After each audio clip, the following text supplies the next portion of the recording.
noite. Peço que todos mantenham seus vídeos ativados e os microfones desligados, né?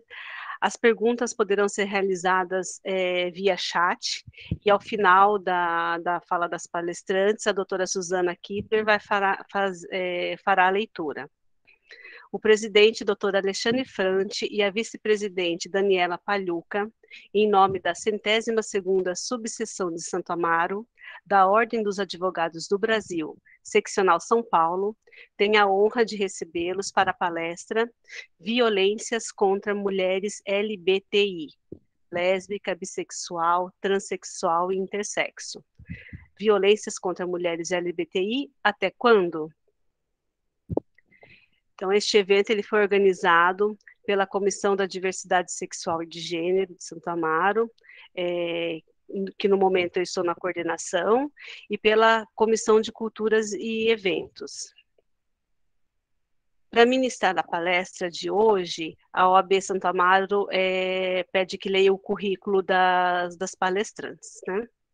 Então, a primeira palestrante, doutora Melissa Carvalho Casimiro, é advogada, consultora de diversidade e inclusão no ramo de varejo, formada em Direito pela Universidade Paulista, membro do coletivo Caneca na Mesa e percussionista no bloco Afro Ilu Oba Demin.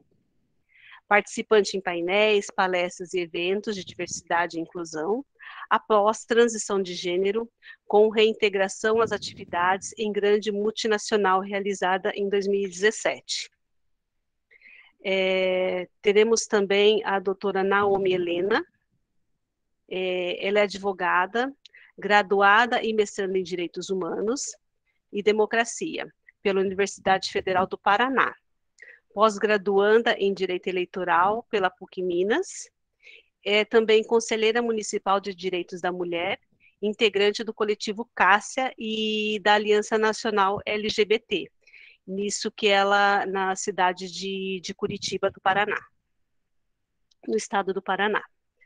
E a outra palestrante, doutora Fernanda Rodrigues Nigro, advogada, no Grupo de Incentivo à Vida e no Pela Vida, executando trabalhos de advocacy para políticas afirmativas de pessoas vivendo com HIV/AIDS, coordenadora do grupo Toque de Mulher, do Grupo de Incentivo à Vida, com reuniões mensais para mulheres vivendo com HIV/AIDS. E também advogada no Centro de Cidadania LGBTI Edson Neres, aqui na Zona Sul. Então, agora com a palavra, a doutora Daniela não vai falar, né, doutor Fante? Não, ela não conseguiu ainda. Então, agora com a palavra, o presidente, doutor Alexandre Fante. Obrigado, Ivone. Obrigado, Fernanda. Obrigado, Melissa, por disponibilizarem o tempo de vocês para trazer esse assunto, né, que é bem provocativo, né, até quando nós estávamos falando aqui um pouquinho antes, né, que infelizmente a gente ainda vê uma série de desrespeitos, né, e quando a gente nos depara com isso, a gente vê o quanto ainda essa frase é essencial, né? Até quando? Então, é importantíssimo, como estávamos falando aqui um pouquinho antes de iniciar o nosso evento, que cabe a nós, advogados, cabe a nós, a OAB, trazer a pauta, trazer a discussão e lutar aí da nossa maneira, da nossa forma, para que esse tipo para que essa pergunta, né, ela tenha um dia a sua resposta, e a resposta que a gente espera que seja o respeito a todas as pessoas, independente de religião, de credo, opção sexual, orientação sexual, enfim, que as pessoas sejam respeitadas como pessoas. Então, para nós sempre uma alegria, especialmente agora nessa Semana da Mulher, né, de forma lato, mulher em todos os sentidos, trazer mais esse assunto, trazer mais esse evento que eu tenho certeza que será assim de grande valia e que será de muito, as pessoas aproveitarão muito todo o conteúdo que vocês gentilmente estão trazendo para nós. Então, em nome aqui de toda a diretoria, nós temos aqui na nossa diretoria a doutora Viviane, também que ela trabalha num grande escritório com essa mesma pauta de inclusão, de diversidade religiosa, de sexo, de gênero. Então, para nós é pauta aqui em Santo Amaro, que como nós estávamos brincando, né, dentro aqui da nossa competência, é sempre prioridade, é sempre um assunto que trataremos com com todas as maneiras que a gente possa levar esse conhecimento e essa informação para as pessoas. Então, mais uma vez, muito obrigado. Eu já passo aqui para a Ivone a palavra para conduzir o trabalho aqui, para passar a palavra para a nossa primeira palestrante, e desejo aí a todos e todes um grande evento e que saiam desta noite ainda melhores com as informações que nós receberemos e que levem adiante essa informação e que levem adiante essa luta. Muito obrigado. Muito obrigada pelas palavras, doutor Alexandre. É bom saber que a gente tem abertura para tratar de todos os temas dentro da subseção de Santo Amaro. Então, agora, para iniciar a palestra, né, eu convido a doutora Melissa, que eu chamo de Mel, estou me esforçando aqui para falar Melissa, mas para mim ela é a Mel, que ela comece, inicie a nossa palestra. Obrigada, doutora Ivone. Eu tenho quanto tempo? Só para não atrasar 15, muito o 20 evento. minutos. 15, 20 minutos. Excelente, excelente. Então, boa noite a todas, a todos, todes. Uma alegria imensa estar com vocês, né? Eu sou do ramo do varejo, mas eu gosto muito quando eu tenho essa possibilidade de vir à OAB, né? E aí estou no varejo porque, né? Ou seja, 20 anos que eu sou formada, né? Eu nunca exerci essa advocacia que vocês exercem, né? Isso, daqui a pouco eu conto por quê, né? Mas eu tive acolhimento, na verdade, em outros setores, né?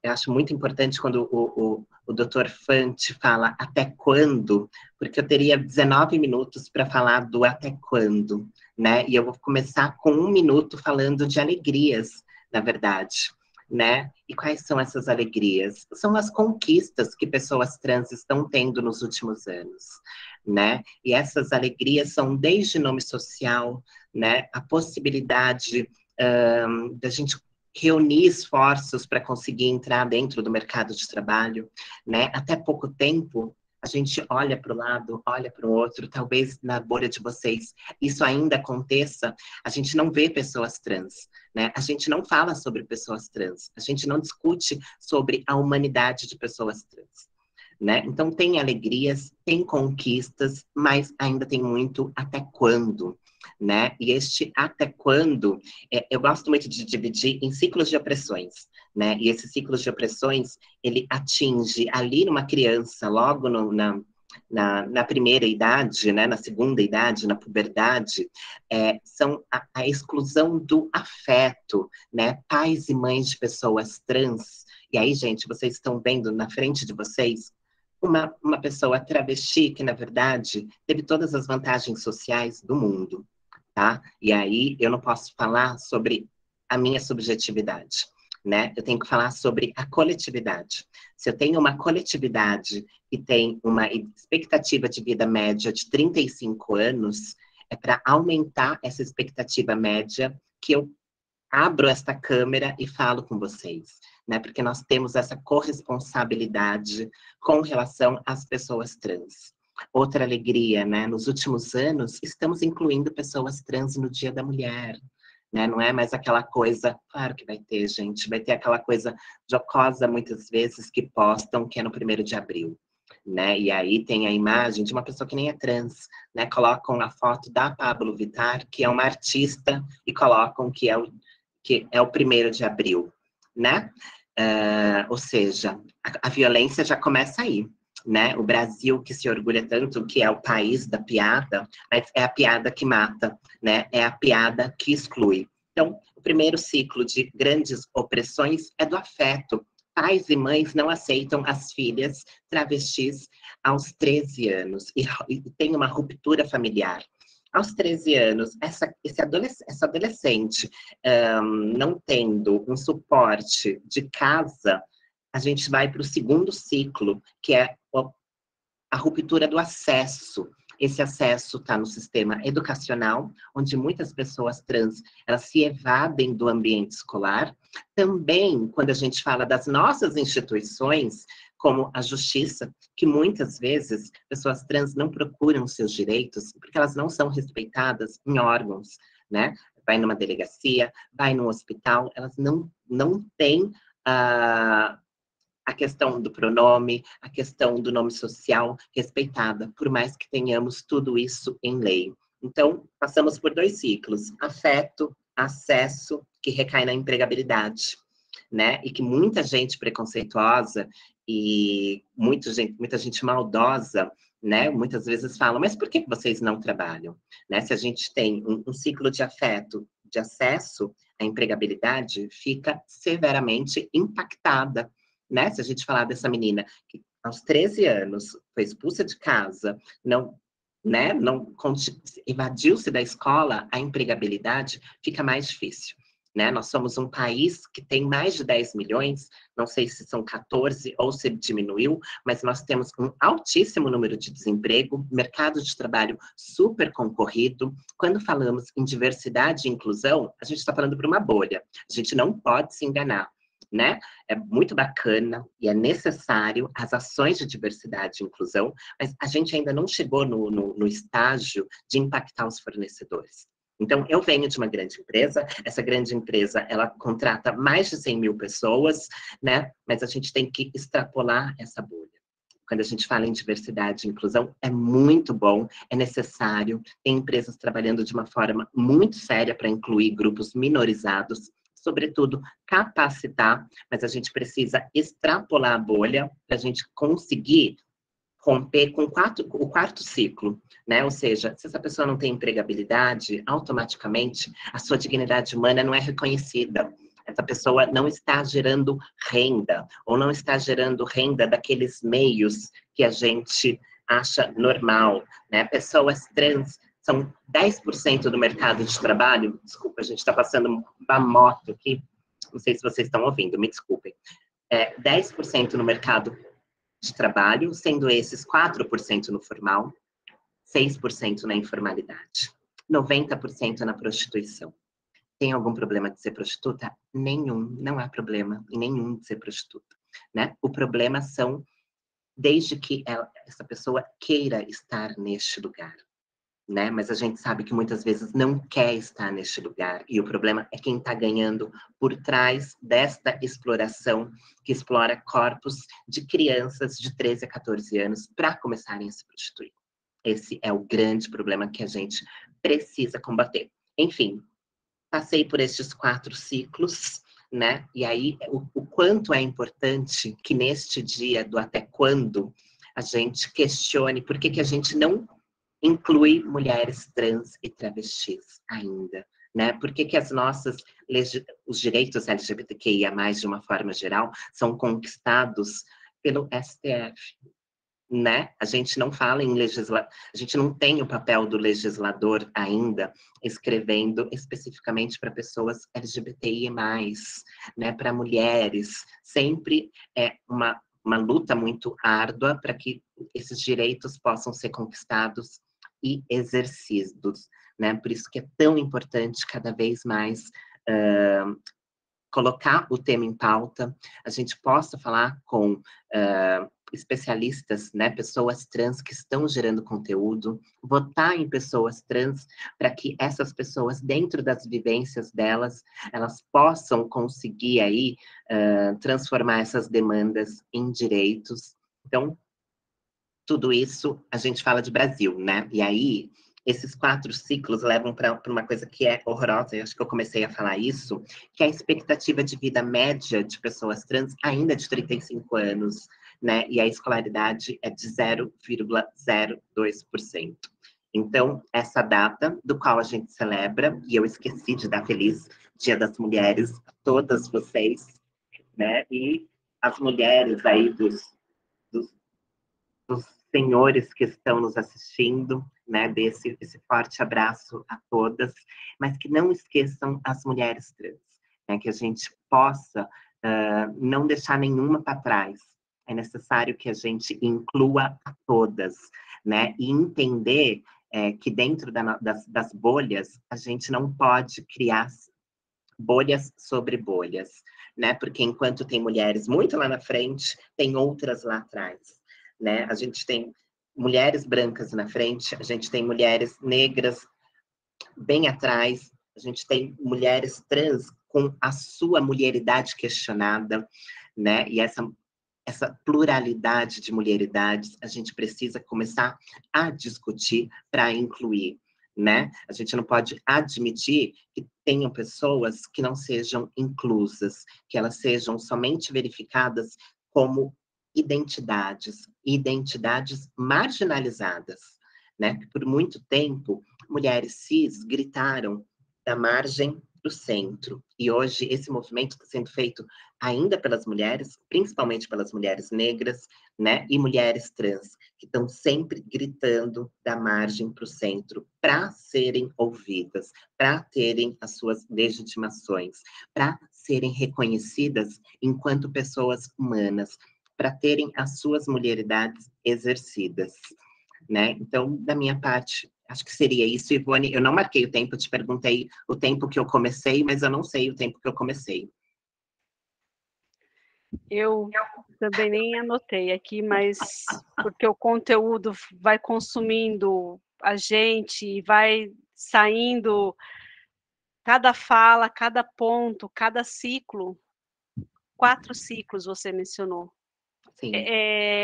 Então, para você chegar minimamente garantindo a dignidade, garantindo, tem que ter muita força para lutar. E é essa força da mulher trans que a gente precisa também incorporar na gente, entendeu? Uma fala muito forte, muito potente, com conhecimento, né? E o que muitas vezes quem passa a trans, a mãe de uma pessoa trans, que acaba também sendo tomada por algumas vivências, né? Então, a família LGBT, então, acaba passando por isso. Então, assim, só tenho a agradecer, a gente não pode agradecer a sua fala, a gente não pode permitir que esses ciclos continuem, que pare na gente algum ciclo em algum momento, e que a gente fale, não, aqui basta. Não vai para o 4º ciclo, eu vou garantir todos os direitos do meu filho, da minha filha, do meu filho, de funcionária, sabe, Mel? Então é por isso que a gente está aqui. E eu agradeço muito a sua fala, muito mesmo. Ivone, eu tenho mais 5, eu achei que eu já estava... Então, bora, pode fazer então, deixa eu ficar quietinha. Para finalizar, tem um aspecto que é muito importante, né? Porque enxergamos violência quando falamos ali de morte, quando falamos de agressão, mas tem tantas outras violências, né? Quando tem um bordão de internet, né? De colocar a cara no sol, né? E colocar a cara no sol para pessoas trans ainda é uma dificuldade, né? Porque são pequenas violências, são as piadas que deslegitimam esses corpos, né? Corpos dissidentes têm que se provar a todo momento enquanto a sua humanidade, né? Então, essas pequenas violências, e aí, enfim, temos o maior programa que pelo menos recebe de investimento no Brasil, onde temos uma pessoa trans que não tem o pronome respeitado, né? Então, respeitar pronome, né, respeitar uma outra coisa que talvez a maioria das pessoas não imaginam, mas é a utilização do banheiro, né? A utilização do banheiro, porque a gente recebe tanta informação, tantas falsas informações, né? Mas eu tenho amigas que muitas vezes têm dificuldade para ir ao banheiro, né? Porque chega no banheiro de um shopping e o segurança barra. E tá todo mundo olhando, e tá todo mundo apontando, né? Então, nessa pluralidade de mulheridades, a gente tem que pensar que mulheres trans não parecem com a Roberta Close, né? As estéticas são as mais variadas. A fase de transição é uma fase muito pesada, é muito complicada. Tem mulheres...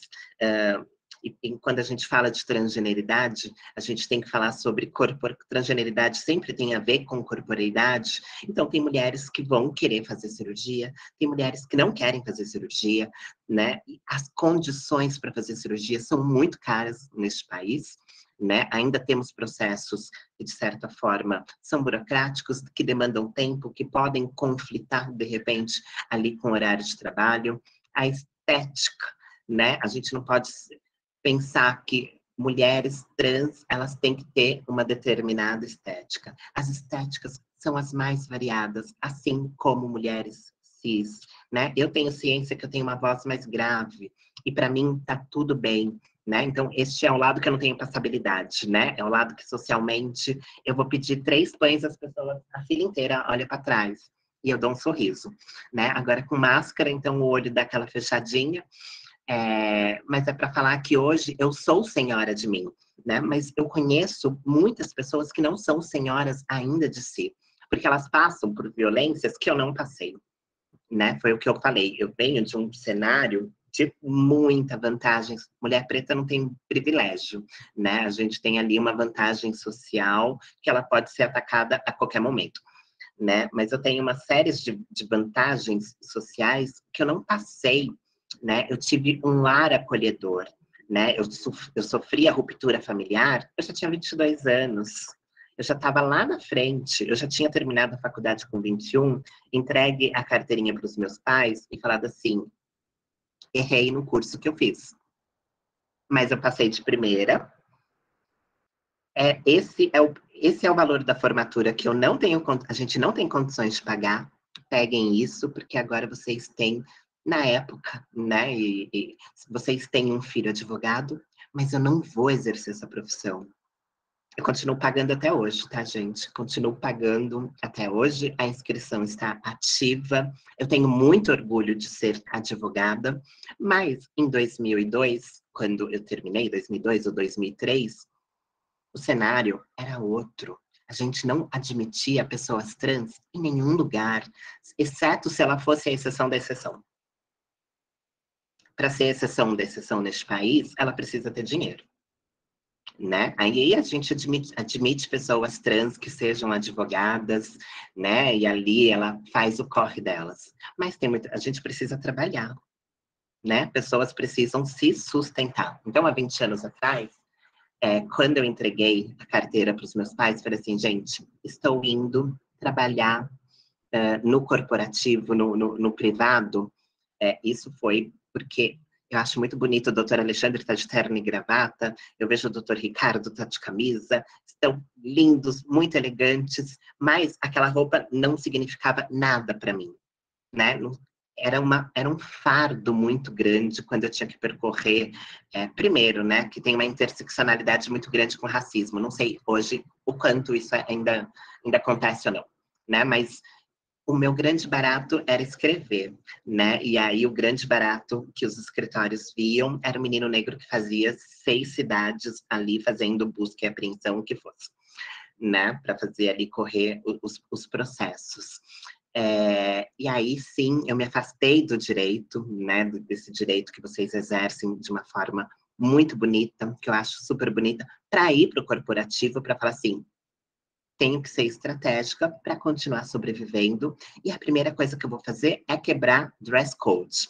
E aí, quebrei dress code, né, que era aquela coisa, ainda estava todo mundo bonitinho, todo mundo muito bela camisa Fernandinho de segunda a quinta, de sexta você podia andar um pouco mais à vontade. Eu fui quebrando da sexta para quinta, para quarta, para terça, quando eu vi, eu já estava na segunda-feira, andando de jeans, o cabelo crescendo, por isso que eu falo que a fase de transição é muito difícil, né? Por isso que a gente precisa acolher, né? Incluindo os escritórios de advocacia, né? Porque nós podemos estar em todos os lugares. Podemos ser sorveteiras, podemos ser advogadas, podemos ser médicas. E a fase de transição é uma fase muito complicada.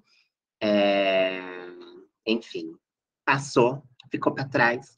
Hoje eu trabalho com diversidade e inclusão. Eu trabalho na maior empresa do país, né? Agora com os movimentos em relação ao Big, na verdade, estou aqui somente para falar sobre a questão de mulher, não estou aqui para falar de outras questões, mas eu enxergo de uma forma muito estratégica essa possibilidade de estar numa maior empresa do país, enxergar qual é o retrato da nossa sociedade em relação às pessoas trans, para que elas tenham oportunidades. Pessoas trans precisam de oportunidades, né? A gente não pode só pensar no amanhã. Olha, vamos só fazer um trabalho para daqui 50 anos. Não, porque até aí vão nascer uma série de pessoas trans e essas pessoas precisam ser inclusas dentro do mercado de trabalho, né? Então, é muito bacana. Eu acho que o recado para pessoas trans, né? Para vocês que são pessoas cis, estão me ouvindo, é uma corresponsabilidade. Já passou da hora da gente de se corresponsabilizar, né? De admitir que pessoas têm uma expectativa de vida média de 35 anos, né? Enquanto pessoas cis têm o dobro, né? Ou seja, a gente vai ali para um período feudal, a gente vai para a Idade das Pedras, quando a gente admite que tem um grupo de pessoas que vive tão pouco e que passa tanto perrengue. Então, começa nessas violências que são muito discretas, né? É a piadinha, é falar da voz, é falar da estética, é de não realizar o atendimento, mas, sobretudo, é não conceder oportunidades. Passou da hora da gente não conceder mais oportunidades para pessoas trans. Obrigada, Ivone. Eu é que agradeço, eu é que agradeço, sempre. Passou da hora mesmo disso parar. Isso é um basta, tem que dar um basta nisso, porque quando uma perde, todas nós perdemos, né? Só que quem tem menos esses acessos perde muito mais. Então, passou da hora. Fico emocionada, viu, Mel? Fico emocionada, tô com o coração que tá batendo forte.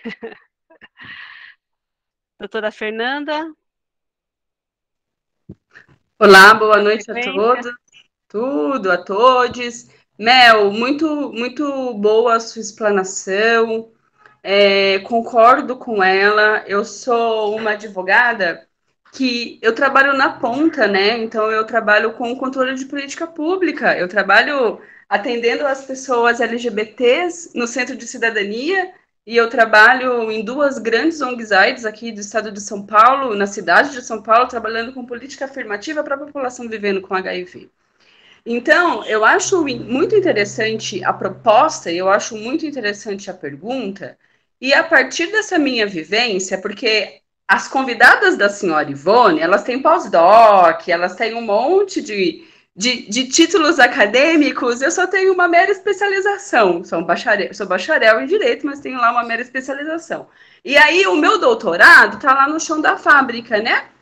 Onde eu trabalho com o meu público atendido. E aí, quando a Ivone me pergunta até quando a gente vai ver a violência contra a população L, B e T, eu trago isso para o dia a dia do meu atendimento lá no serviço público. E aí eu posso separar as letrinhas em dois momentos. Eu posso separar a letrinha L e a B, e eu posso separar a letrinha T e a letrinha I.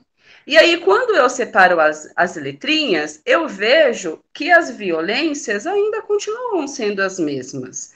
Mas, lá no serviço público, eu vejo a procura quando a violência acontece é muito maior com a população T, né? Com a travesti e com as pessoas transexuais, masculinas ou femininas.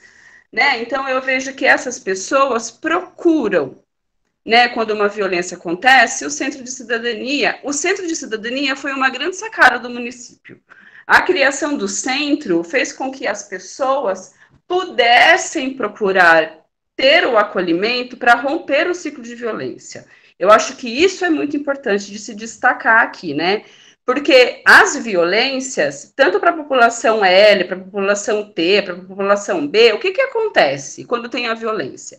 A violência, ela pode acontecer, como a Mel falou, em vários ambientes, na escola, na família, no trabalho, na saúde, lá no clube, pode acontecer na academia, ela acontece em um monte de lugares, onde tem vivência, onde tem sociedade, vai acontecer a violência. E é claro que é né, os corpos violentos, eles são violentos já, né? Então a gente acaba querendo fazer violação contra essas pessoas. Bom, o que acontece quando a gente encontra violência? Dentro do conjunto da violência, a gente vai encontrar o estigma, a discriminação e o preconceito, né? Que é isso que a Mel diz muito bem. E aí, com tudo isso junto, o que acontece? A pessoa logo ela é excluída de tudo. Porque se você é vítima de estigma, discriminação e preconceito na escola, o exemplo, você vai querer ir embora de lá. Então você não vai evadir da escola. Eu acho que eu falo que você vai ser expulsa da escola, né? Você é excluída desse ambiente por vários motivos, né? Assim, porque você não tem a sua para as mulheres transexuais, para os homens, não tem o reconhecimento da identidade. Para as lésbicas, para as bis, não tem, para os bissexuais, não tem o menor reconhecimento da sua afetividade, né? Porque a gente vai falando de identidade e de afetividade. Então, aquilo que destoa, eu digo que aquilo que remexe com a ordem social causa todo esse alvoroço. E é claro que a exclusão vai vir e vai vir gritando. Com o passar do tempo, não deu mais para a gente excluir, porque essas pessoas começaram a gritar por sua cidadania. As pessoas começaram a gritar pelo seu reconhecimento. As pessoas começaram a gritar por ocupar espaços. E aí, quando as pessoas começam a gritar por ocupar espaços, a gente tem um viés da inclusão. E a gente não pode falar disso.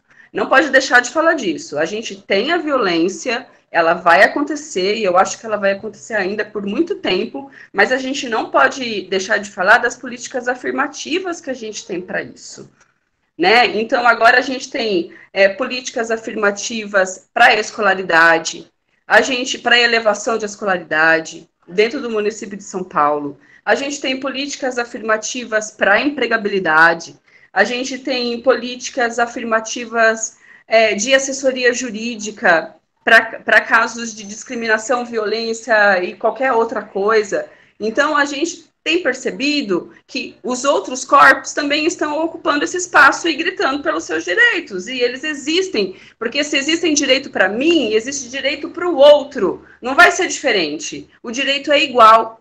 O direito é igual para mulher cis, o direito é igual para homem cis, o direito é igual por heterossexual, o direito é igual para mulher trans. O direito é o mesmo. A gente fica gritando, eles estão gritando por cidadania e a gente tem que reconhecer isso.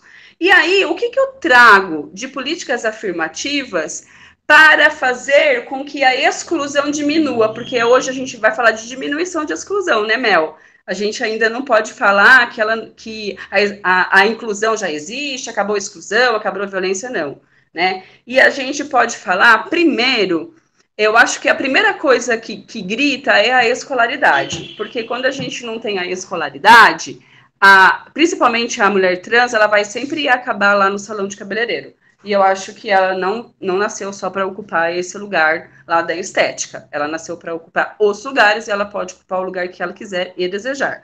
Então, o que a Prefeitura Municipal de São Paulo fez? A Prefeitura Municipal de São Paulo, ela criou, é intencional mesmo, a pessoa colocou aí que é intencional, as políticas são intencionais, as políticas afirmativas são intencionais, sabe por quê? Porque isso traz fomento para o município. O primeiro centro de referência que a gente teve aqui na cidade de São Paulo foi com verba da União Europeia, da Comunidade Europeia. Então, tem fomento quando tem políticas afirmativas para as outras populações. Isso fomenta o nosso município. Olha a nossa parada do orgulho, isso é fomento puro. Entendeu? Isso aí gira um dinheiro absurdo. Além de girar também, antes da parada, tem um movimento intelectual, que eu acho que a MEI faz parte, muito grande. A gente tem uma vivência de coletivos que estão se encontrando, a gente tem uma vivência de reuniões, e é muito importante esse momento, justamente para a gente falar da inclusão, para a gente nunca mais falar de exclusão. Então, a gente tem o programa Transcidadania, que eu adoro falar dele, né, aqui no município de São Paulo, que trabalha essencialmente com a elevação de escolaridade e com a preparação para o mercado de trabalho. Isso é a coisa mais importante que tem. Porque se eu não dou educação para a pessoa, como é que ela vai chegar no emprego? Ela vai viver do subemprego para sempre. Ela vai viver do mercado do sexo para sempre, ela vai viver da manicure para sempre, do cabelo para sempre, e aí elas podem ocupar outros lugares, essas pessoas, não precisam estar nesses espaços tão somente, né? Então, o programa Transcidadania, que é um programa do Centro de Cidadania LGBT, ele proporciona uma bolsa no valor de um salário mínimo, para que a pessoa estude e se prepare para o mercado de trabalho. Por 2 anos ela vai receber essa bolsa. Ela só não pode ter completado a escolaridade, porque daí a gente não consegue pôr ela no programa, já que isso é para elevar a sua escolaridade. A gente tem outras políticas afirmativas, tem o Grupo Votorantim, que teve um trabalho de empregabilidade o ano passado, antes da pandemia, né? Porque com a pandemia não rolou muito, que foi muito legal. Você conheceu, Mê, o trabalho de empregabilidade do Votorantim, do Grupo Votorantim? Nossa, foi muito legal, sabe, assim, com proporcionalidade de fazer cursos, outros que não fossem na área de estética, podendo fazer cursos de secretariado. As nossas meninas e os nossos meninos transexuais, eles têm segunda língua, terceira língua, quarta língua. Tem capacidade para estar em qualquer lugar. Tem uma capacidade que a faculdade talvez não nos dê, que é uma vivência da vida. Eu acho que isso é muito importante. E aí, quando eu falo de inclusão, eu vou para além desses programas, né? Porque o que a gente tem de inclusão agora? A gente tem, depois de muito tempo, a gente tem o reconhecimento do nome social. A Mê falou disso para quase tudo. Ô, Mê, eu só vou te trazer um avanço que é na área da justiça. Eu distribuí um processo de pensão por morte na Justiça Federal, onde eu identifiquei o nome social da pessoa, e agora a juíza só chama ela pelo nome social. Então, eu consegui distribuir um processo baseado no nome social. Eu identifiquei civilmente, claro, tive que fazer isso, mas eu disse que ela tem um nome social. E aí a gente tem o nome social na justiça, que facilita o acesso, o reconhecimento. A gente tem o reconhecimento do nome social na escola. Hoje, até os menores, os estudantes porque eu era do colegial, eu não sei como é que fala isso agora, mas lá no primeiro ciclo, se os pais requisitarem na direção da escola, eles conseguem colocar o nome social da pessoa. E isso é muito importante, porque antigamente a discussão sobre a transexualidade, a Melissa usou um outro nome que eu prefiro, mas é que eu não consigo falar, antigamente, isso aí era coisa de gente adulta. Hoje a gente tem criança de 8 anos fazendo essa discussão, gente. Então, tá para lá de incluir realmente, entendeu? A gente consegue discutir outras coisas. E aí o reconhecimento do nome social no trabalho. A Melissa está no Carrefour, ela pode trazer isso. A pessoa ter o seu nome social no crachá é muito legal. Ela se sente legitimada de ser reconhecida pelo seu nome social. Isso é uma política pública de inclusão que a gente não pode esquecer. Existe também no nosso município uma diretriz quanto ao uso do banheiro. Não existe uma lei, mas existe uma recomendação pela Secretaria de Justiça e Defesa da Cidadania. Uma recomendação vale. O uso do banheiro, ele é adequado ao nosso gênero. E acabou. E aí, no trabalho, às vezes, a gente vê isso, sabe? Assim, as mulheres muito incomodadas com a travesti ou a mulher trans que vai usar o mesmo vestiário que ela. Gente, no vestiário tem cabine, as pessoas se trocam lá dentro do seu privado. Eu tenho histórias de banheiros, assim, que são fabulosas, sabe? Assim, eu tenho até uma história de um clube que a pessoa foi e o presidente do clube não deixou ela usar o banheiro feminino porque ele dizia que ela era homem. Aí ela falou assim, eu sou homem? Ele dizia, você é homem. Eu sou homem. Ele, homem.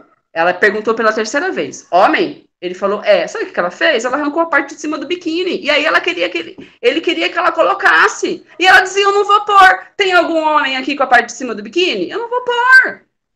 Então, chacoalhou o clube, a gente teve que ir lá fazer uma sensibilização, e isso é muito, muito importante, né? Vai incluindo.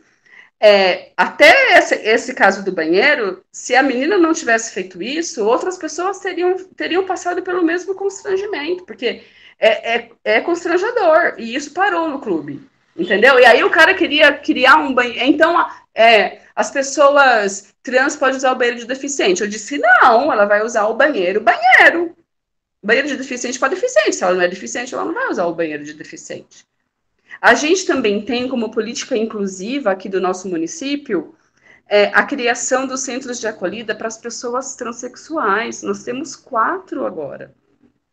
Nós temos o Florescer 1 e 2, que é para mulheres. Nós temos um centro de acolhida especial na Zona Sul, que é o Cláudia Wonder, para mulher também. E a gente vai ter o primeiro para homens trans.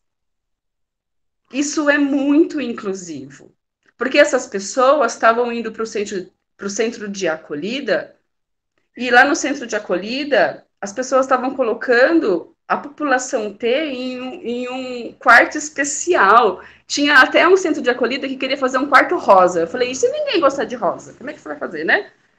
E aí a gente precisa conviver para diminuir a exclusão, para diminuir o preconceito, para diminuir o estigma. Eu só vou ter diminuição de violência quando eu puder andar na rua, sem levar lampadada na cabeça lá na Paulista, sem levar mordida, sem ser morta, né? O que mais a gente tem de política afirmativa? A gente tem a criação dos centros de cidadania. Hoje são 5 nas cidades de São Paulo.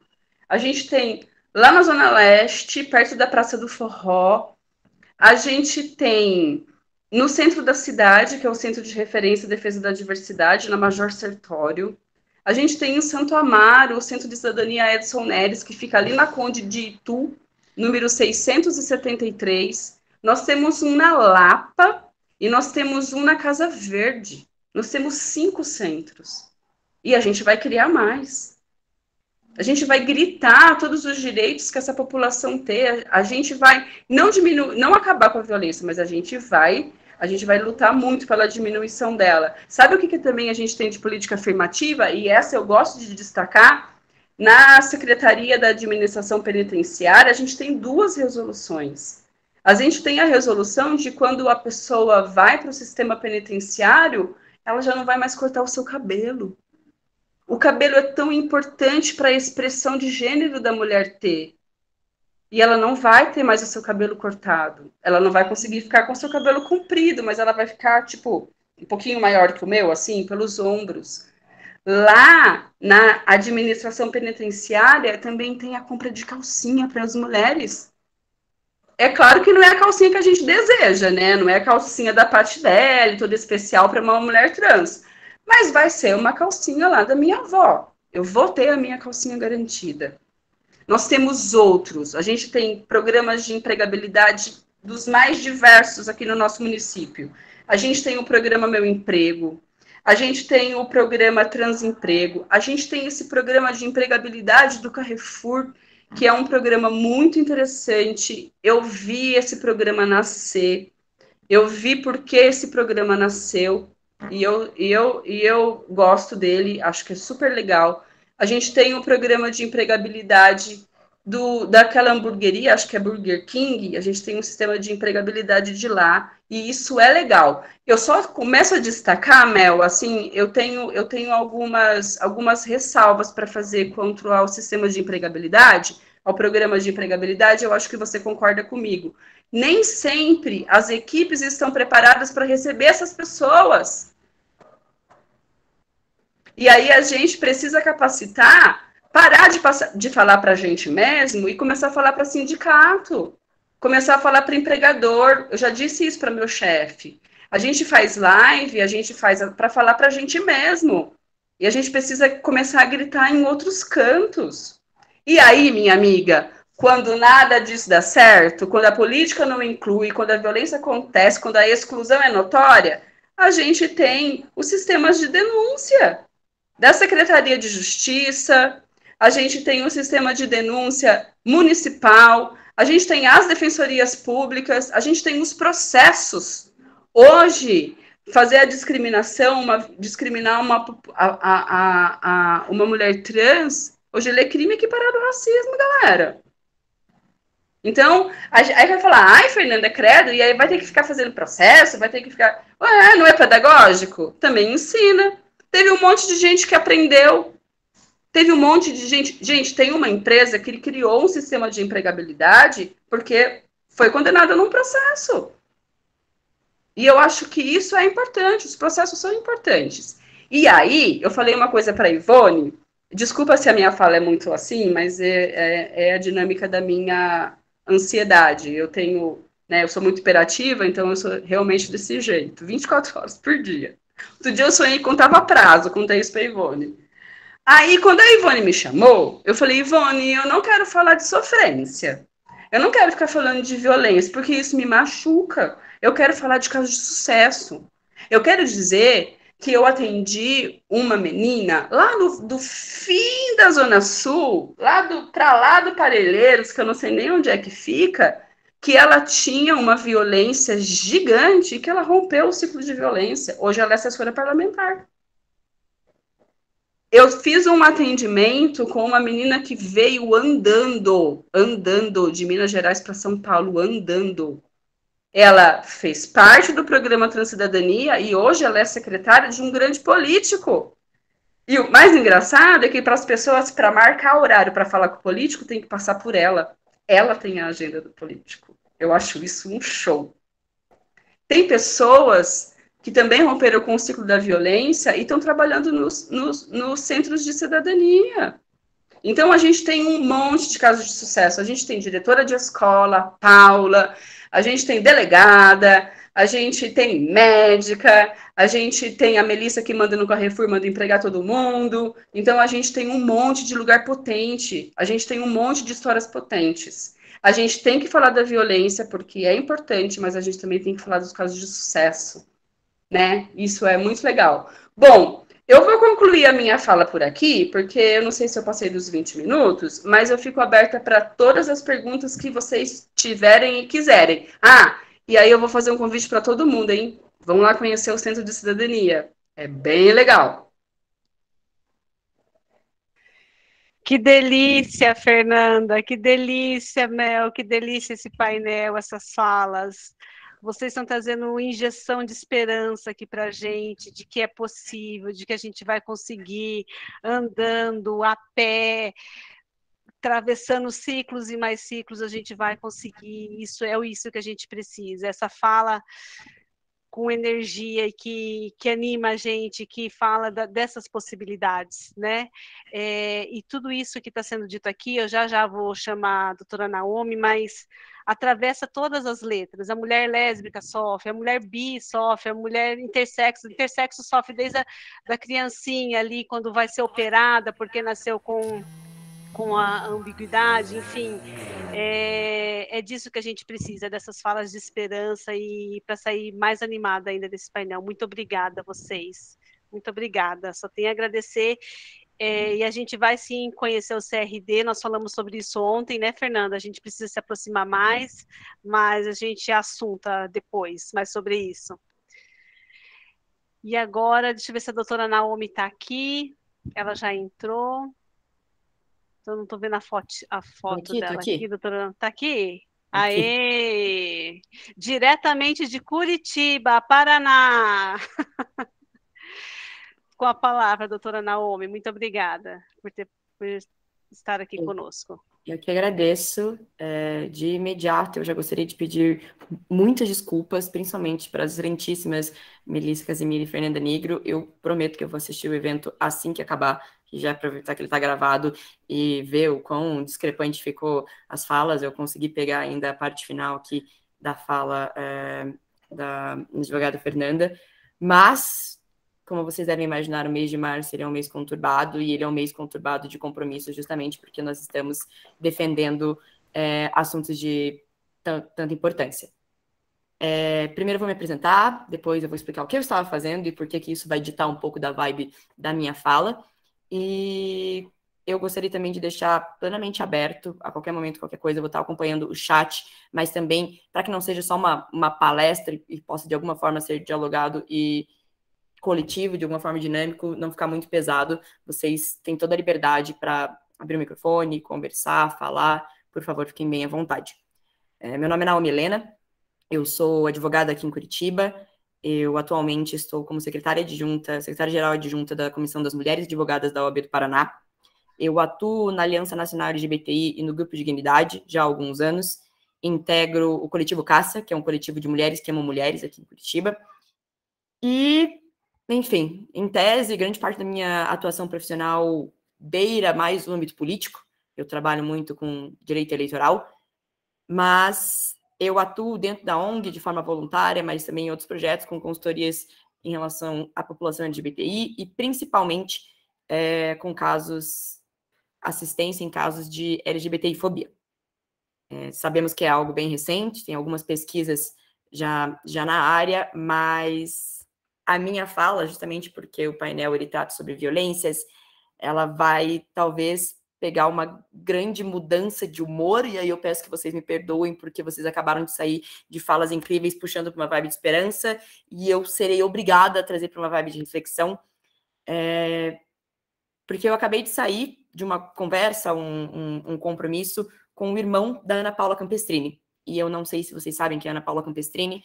Ana Paula Campestrini foi uma mulher aqui de Curitiba que foi assassinada, executada com 14 tiros na porta de casa no final do ano passado. Ela deixou 2 filhos e o mandante de seu assassinato foi seu ex-marido. E essa é uma situação que mexeu muito comigo na época, que eu acompanhei o caso desde o começo, e que me faz pensar como é importante não só que nós tenhamos mulheres podendo estar presentes nesses casos, mas pensando como essas circunstâncias vão ser levadas a um judiciário que precisa fazer um julgamento não só com uma perspectiva de gênero, mas com uma perspectiva interseccional, que pondera sexualidade, que pondera gênero, que pondera o status social dessa pessoa, que pondera a classe, que pondera o local que ela vive, que pondera todos esses fatores, para que só assim a gente possa pensar num sistema de justiça. Então, até que ponto o nosso judiciário realmente tem como objetivo ser um sistema de justiça eficaz? O caso, e eu vou trazer ele para elucidar, é de uma mulher que veio do interior, que veio de uma situação muito humilde, uma mulher branca, que se mudou para Curitiba para morar junto com o seu irmão e acabou conhecendo um homem advogado, muito influente aqui na cidade, que é presidente de um dos grandes clubes da cidade. Eles se casaram, eles tiveram 2 filhos, e durante o casamento ele fez tudo o que é possível se imaginar dentro de uma relação abusiva. Ele cercou ela deixou de ter relações com seus familiares, deixou de conversar, perdeu suas redes de apoio, perdeu suas amizades. A vida dela se tornou aquela relação infeliz. E todo mundo sabia que era infeliz, mas justamente pelo sistema, estrutura absurda em que a gente vive, achavam que demandava apenas dela a escolha de sair dessa posição. Demandava dela a escolha de sair dessa relação. Sem entender o impacto psicológico que gera a pressão de um marido que olha e pode ameaçar a relação da mulher com os filhos, se ela o deixar, sem pensar em todas as questões financeiras, os abusos que a gente sabe e conhece, principalmente depois da Lei Maria da Penha, os ciclos de violência e como esse abuso pode vir de forma psicológica, vem de forma financeira, vem de forma física e transpassa todos esses fatores. Em um determinado momento, ela conheceu uma mulher e ela se apaixonou por essa mulher e ela descobriu que ela era lésbica. Ela descobriu que todas as relações com homens que ela teve eram muito mais para um padrão social do que realmente algo que determinava sua orientação. E ela tomou coragem, ela se separou. Os filhos dela já estavam um pouquinho maiores, já tinham mais de 10 anos. Ela se separou. E a separação veio com aquilo que vocês mais facilmente podem imaginar, alienação parental. Ele afastou ela das crianças, ele impediu que elas as visse. Ela tinha que sorrateiramente ir até campeonatos que os filhos dela tinham de judô. Ela sorrateiramente tentava entrar no clube, que era o clube do ex-marido, para conseguir ver as crianças treinando de longe. Ele diariamente começou a colocar dentro da cabeça dela que a mãe tinha os deixado, que a mãe não se importava, que a mãe agora estava aí numa vida de pecados se relacionando com outra mulher. Enfim, 1 bilhão de coisas. E a única coisa que ela queria era manter a relação mínima que pode ser imaginada, o absurdo que é ser tirado as crianças do convívio materno. Ela entrou com um processo que tinha também as devidas questões financeiras, mas que principalmente tinha a questão de restabelecer o contato da mãe com os filhos. E já quando estávamos percebendo que o processo não ia tomar o caminho que ele queria que tomasse, ele liberou o próprio clube, o clube que era dele, para entregar para ela uma carteirinha, que era seu direito desde o começo, para acompanhar os filhos enquanto eles estivessem lá treinando, dois filhos menores de idade. Mas no dia em que ela foi buscar essa carteirinha, ela estava feliz, ela tinha falado para toda a família. Na volta para casa, a gente vê em todas as câmeras de segurança da cidade um carro a seguindo. Até que ela chega em casa, para no portão, e na hora que ela começa a abrir o portão, o carro para do lado e descarta 14 tiros em uma mulher que estava no portão de casa depois de pegar a carteirinha para poder acompanhar os seus filhos. Eu não tenho como deixar de me emocionar, não só porque eu acompanhei esse caso desde o começo, mas porque hoje eu ouvi um homem hétero, branco, de cis, de uma situação econômica estável, falar com todas as letras algo que eu não achei que escutaria tão cedo. Ele olhava para mim e ele falava: eu sei que eu sou preconceituoso, eu sei que parte disso é erro meu, eu sei que por muito tempo, por ter acreditado que todos somos humanos e que essas separações em grupos não eram importantes, eu sei que eu tenho um papel de não ter dado relevância a isso e por isso hoje a minha irmã tá morta. E se eu não pegar e falar, e se eu, na posição que eu tô, não chegar e falar para as pessoas o quão absurdo isso é, o quanto a gente precisa fazer algo, e quanto organizações que defendem direitos de pessoas LGBTI, que atuam e que compram essa briga são importantes, o quanto a atuação, nesse caso da Aliança Nacional LGBTI, do Grupo Dignidade, foram importantes para dar visibilidade para o caso, que realmente passou em jornais nacionais e etc. Se não fosse isso, eu não acredito que hoje ele estaria preso. Então, vocês conseguem imaginar quanto deve doer, ainda que de forma absurda, mas o quanto deve doer em alguém perceber o seu papel de omissão na morte da sua irmã? E eu falei para ele com todas as letras, eu falei, eu tenho que te dar os parabéns pela coragem de assumir os próprios erros e de reconhecer que isso não só é estrutural, mas está enraizado e está dentro de nós e que a gente precisa ter esse trabalho contínuo.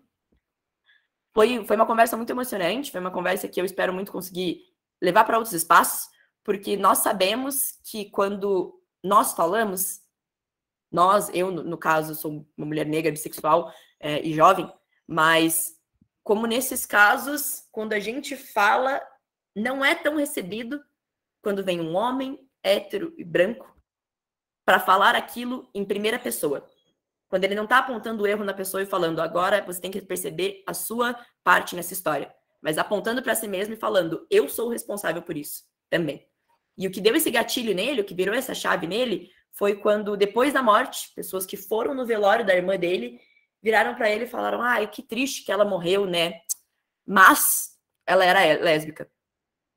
Ou seja, começaram a trazer diversos fatores, não sei se numa tentativa de consolo, porque eu não consigo imaginar o que passa uma pessoa para falar isso para alguém que acabou de perder a irmã, mas uma tentativa muito falha de justificar coisas abomináveis. E é isso que eu quero trazer numa perspectiva agora de advocacia, de OAB, de compromisso coletivo, do juramento que nós fizemos quando nos tornamos advogadas e advogados aqui presentes, mas também o que para muitos parece um mero sonho, um mero delírio, que é, não sei, acreditar na Constituição. Às vezes isso parece aí uma coisa de filme, uma coisa de contos de fadas. E talvez eu seja essa sonhadora romântica de acreditar e defender a Constituição, mas eu acredito que é o nosso papel. Nós precisamos ter um olhar, e aí eu venho também, com todo respeito, com uma base acadêmica. Hoje eu sou mestrando em Direitos Humanos e Democracia pela Universidade Federal do Paraná, sou orientanda da professora Melina Fachin, alguém que eu tenho com uma referência gigantesca no estudo dos direitos humanos, que atua e tem uma grande experiência na Corte Interamericana, em sistemas universais e também aqui no Brasil como um todo. A professora Melina, ela é um marco e eu faço muito... eu me obrigo a fazer essa referência, minha orientadora, porque isso vem também de uma cultura do feminismo e do feminismo negro, de reconhecer que não é de hoje, eu não estou iniciando esse processo, estou juntas com todos vocês, mas também reconhecendo aquelas que vêm antes, reconhecendo todo mundo que tem traçado e pisado os países nos caminhos e colocado as pedras nesses caminhos para que a gente pudesse usar em cima e ir em frente. Nós temos um compromisso constitucional, e esse tem que ser sempre o nosso argumento em ambientes do sistema de justiça em ambientes em que são estruturalmente preconceituosos, machistas, LGBTI-fóbicos e racistas, saíram de argumentos firmes, fortes e consolidados. Então, a primeira coisa que eu vou trazer para essa conversa, para refletir sobre violência, para refletir sobre todas essas formas de discriminação, é a perspectiva de igualdade de status. Igualdade de status é um conceito trazido pelo professor Adilson José Moreira. Ele tem obras incríveis como o Tratado de Direito Antidiscriminatório e Pensando como um Negro. Ele é uma referência nacional do direito antidiscriminatório como um todo, da literatura antirracista, e ele trabalha e conseguiu incentivar diversos avanços quando a gente trata da população LGBTI na parte de antidiscriminação.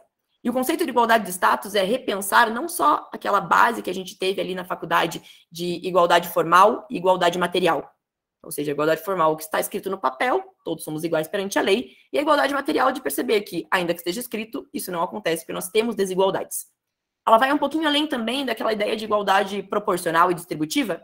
Então, a distributiva de entregar a cada um alguma forma que possa colocar ela numa posição não de extrema igualdade, mas de igual possibilidade de desenvolvimento social, o mínimo para uma cidadania e para não só uma sobrevivência, mas uma subsistência de qualidade. E além de uma igualdade proporcional, que eu vou aqui explicar naquela velha chart que a gente conhece, que são 3 pessoas, 3 crianças tentando assistir um jogo de futebol, uma delas mais alta, uma delas um pouco mais menor e outra delas muito baixinha. E a igualdade proporcional seria colocar um banquinho embaixo de cada uma e um banquinho de altura semelhante para que elas estejam no mesmo patamar. Quando Adilson José Moreira, o professor, fala sobre igualdade de status, ele fala sobre uma igualdade de status cultural e uma igualdade de status que pode ser colocada como material financeira. Ou seja, para que sejamos cidadãos e cidadãs em iguais condições, a gente precisa, primeiro, reconhecer que estar aqui hoje também é um privilégio. Uma pessoa com dificuldades financeiras, uma pessoa que não tem acesso à internet, uma pessoa que, por N razões, não teve condições de, às vezes, até chegar numa universidade, concluir o ensino médio, ela não vai estar nesse espaço de debate. Mas ela ainda assim vai estar tendo seus direitos violados. Ela não vai ter condições de participar do debate público, do espaço público, talvez uma perspectiva mais de Chantal Mouffe, da mesma forma que outras pessoas. E, em segundo lugar, a questão do status cultural, porque quando esta pessoa fala, e aqui eu posso falar em primeira pessoa, quando eu chego num espaço e eu pego o microfone e eu falo, justamente por ser quem eu sou, a minha fala é recebida de forma diferente. E eu acredito que vocês que estão aqui presentes também entendam qual é a diferença de quando chega um homem cis, hétero e branco, pega o microfone e fala exatamente a mesma coisa, como aquilo vai pesar mais para algumas pessoas e como nós fomos ensinadas a prestar mais atenção nessa fala. Trabalhar com a igualdade de status, juridicamente, na advocacia, é ponderar ela em todas as nossas perspectivas, em todas as nossas lentes. Então, nós temos visto muito, a partir da CNJ, a partir dos tribunais, a ideia de julgar com perspectiva de gênero. Ou seja, reconhecer e colocar uma lente que nos permite enxergar as diferenças que existem entre diferentes gêneros em uma determinada causa. É reconhecer a posição de privilégio de um homem, reconhecer também as interseccionalidades ali existentes, mas esse ainda não é um debate que tenha entrado tanto nas cortes. A questão de gênero específico, homem e mulher, é o que mais tem sido pautado. Ela entra em questão de concursos, ou seja, uma mulher que acabou de parir tem o seu direito de fazer uma prova física de um concurso num período posterior. Se trata de uma perspectiva de igualdade de status, uma igualdade assim como a gente estava falando agora.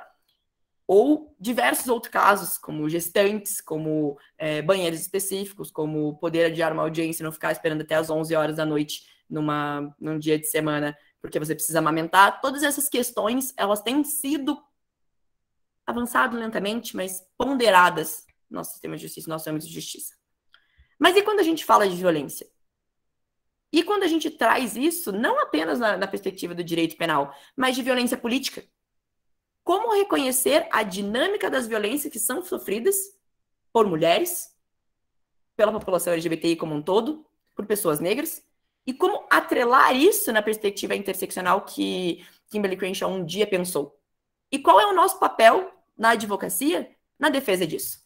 Se você recebe um processo em que vem uma mulher trans, negra, de classe baixa, e ela olha para você e ela está te afirmando não só que ela não sofreu uma violência física, ela não apanhou fisicamente, mas ela vira para você e ela fala que ela está sendo discriminada. Hoje nós temos o preparo para saber como lidar com essa discriminação? Nós entendemos, principalmente da lei de racismo, agora que a LGBTfobia também usufrui dessa legislação. Nós sabemos utilizá-la corretamente? Nós temos acompanhado o fato de que agora a lei de racismo também recebe a injúria racial, e a injúria não está apenas no Código Penal, como estava até pouco tempo atrás. São pequenas mudanças, quando a gente fala numa perspectiva formal, pequenas mudanças que fazem a diferença na vida de todas as pessoas e que elas precisam que nós tenhamos conhecimento, elas precisam que nós pegamos e apontemos os pontos importantes disso.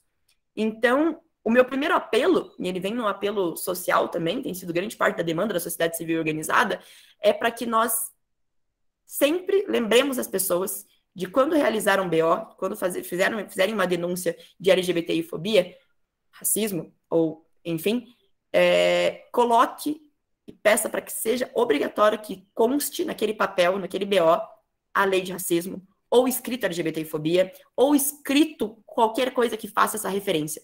Porque enquanto nós estivermos à mercê desse sistema, que vai tentar não colocar, para justamente não reconhecer a constitucionalidade da imprescriptibilidade e de ser um crime inafiançável, a gente não caminha. E isso é o nosso papel. É o nosso dever, enquanto advogadas, advogados e advogados. Em segundo lugar, reconhecer que nós estamos lutando contra a maré. E lutar contra a maré só é possível em coletividade.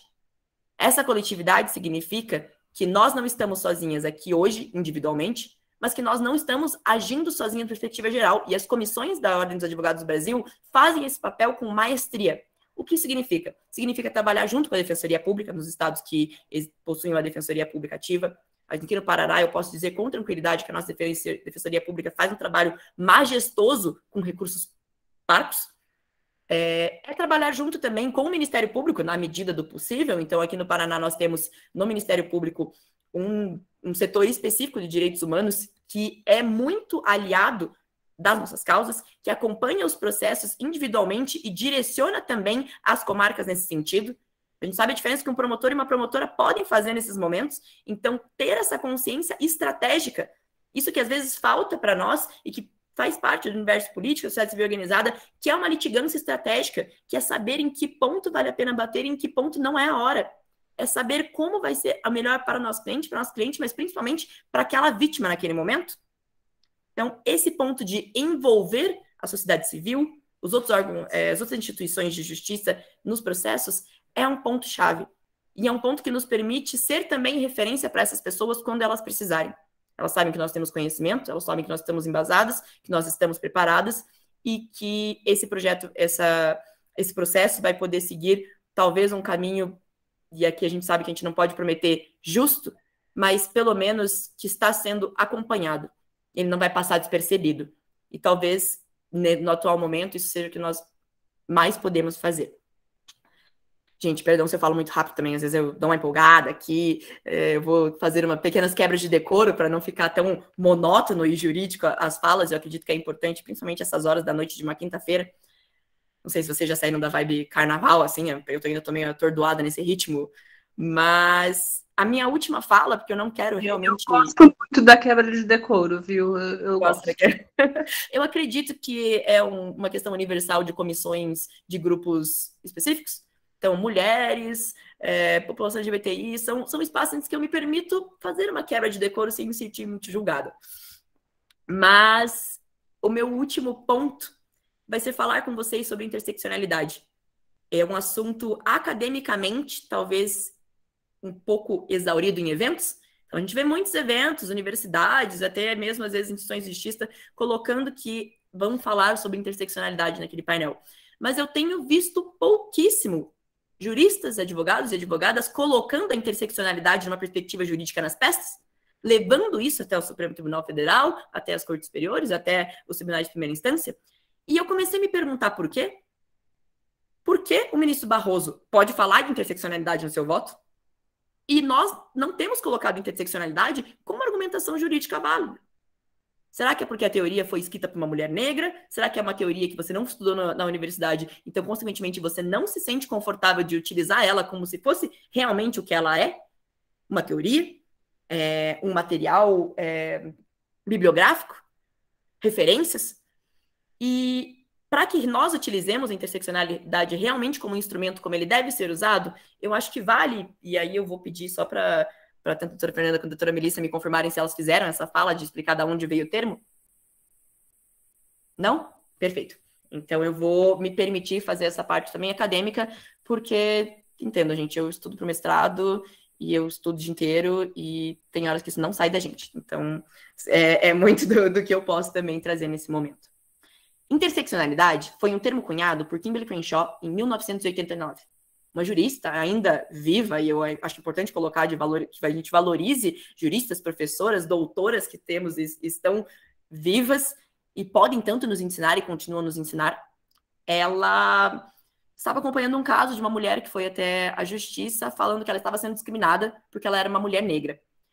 O caso em si trazia uma questão de admissão em emprego. Então ela foi fazer uma entrevista de emprego para uma indústria e aquela indústria estava contratando para duas áreas, a área administrativa, principalmente secretárias, e a área de trabalho braçal ali com os equipamentos. Para a área de equipamentos, foram contratados homens, no geral, homens negros e homens brancos. E para a área administrativa, de secretaria, foram contratadas mulheres, mas exclusivamente brancas. Ao perceber tal fato, a mulher foi até a justiça falando: eu estou sendo discriminada, porque eu não fui aceita porque eu sou uma mulher negra. Nem porque eu sou mulher e nem porque eu sou negra, porque eu sou uma mulher negra. E basicamente faltou o juiz caçoar na decisão. Ele falou: isso é um absurdo. Se essa empresa aceitou pessoas negras e aceitou mulheres, não há como usar como desculpa um acúmulo de fatores. Não tem como você ser discriminado porque você é mulher e negra. Ou você está sendo discriminado porque você é mulher, ou porque você é negra. Os dois se tornam aí já um apelo. Isso é um absurdo, não é mesmo? E lá em 1985, se eu não me engano, que é essa decisão, mas principalmente antes disso também, era um pensamento absoluto. Não existia, na teoria, não existia embasamento, não existia esse tipo de debate, até porque aquele espaço era construído e ocupado majoritariamente por pessoas brancas, um mínimo de capacidade de descobrir a luz. Mas eu juro, parece que quando a gente fala isso, parece que eles descobriram a internet na época. Meu Deus, as pessoas são discriminadas por mais de um fator ao mesmo tempo. Eu acho surpreendente como a cabeça das pessoas deve funcionar e como elas vivem.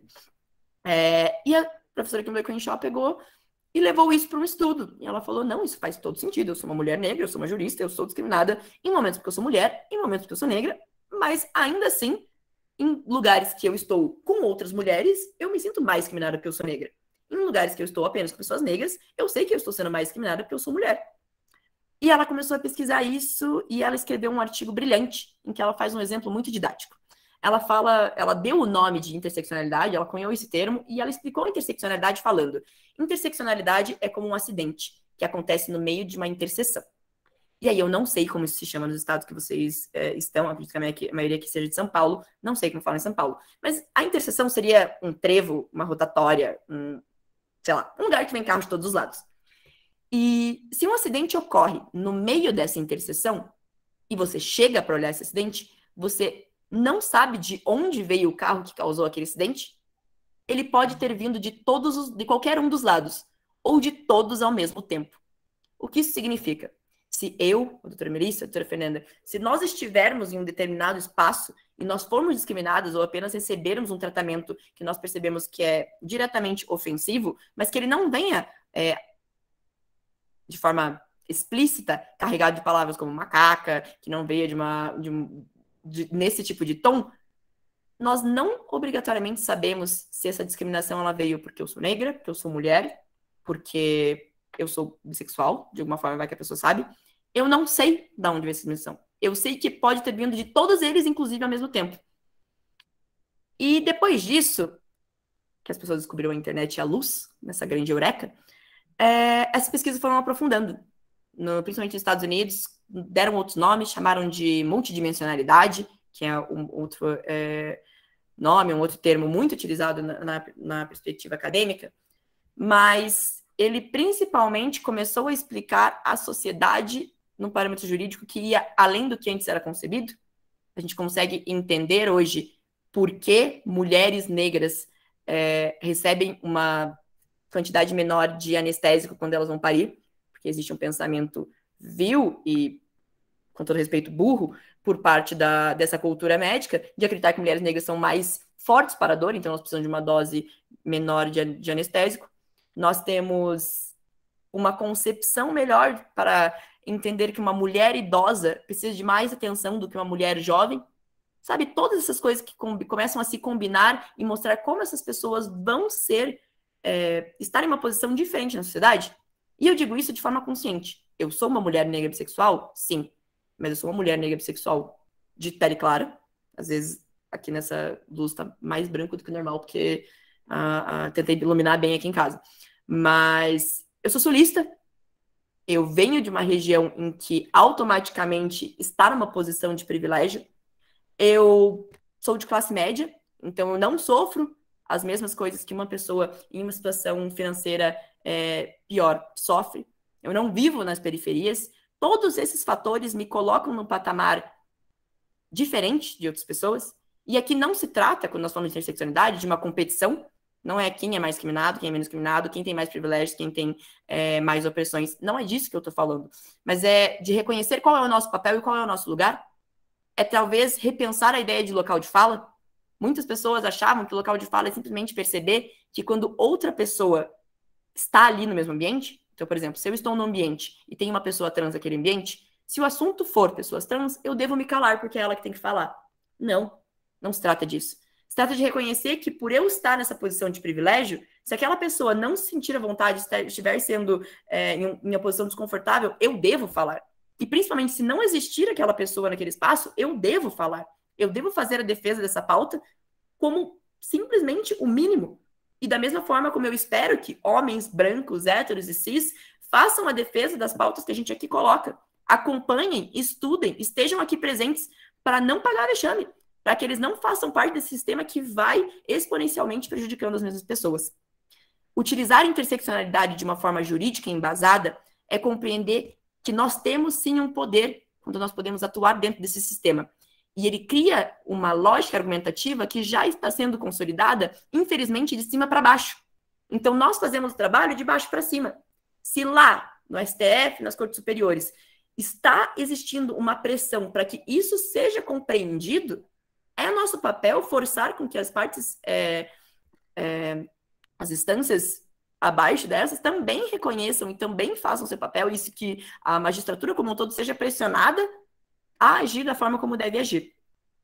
Enfim, talvez isso nos dê um pontapé, e aqui finalizando a minha fala, um pontapé mais otimista, como estava nos exemplos da doutora Fernanda e da doutora Melissa, de repensar a nossa atuação e repensar o sistema de justiça.